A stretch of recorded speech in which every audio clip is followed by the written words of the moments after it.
Have you ever asked, Panginoon, ano po ang misyon ninyo para sa akin bilang pulis? Paano ninyo binabago ang puso ko sa paglilingkod? This Sunday, we reflect on Matthew chapter 4 verse 12 to 23, where Jesus calls ordinary men to a greater mission.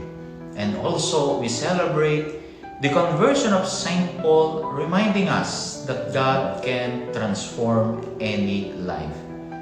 Para sa isang pulis, malinaw ang paanyaya ng Diyos to heed His call, serve with integrity, and bring light where there is need. Naway, ito ang maging panalangin ng bawat pulis. Panginoon, gabayan mo ang aking paglilingkod. Patatagin mo ang aking puso at naway magdala ko ng kapayapaan.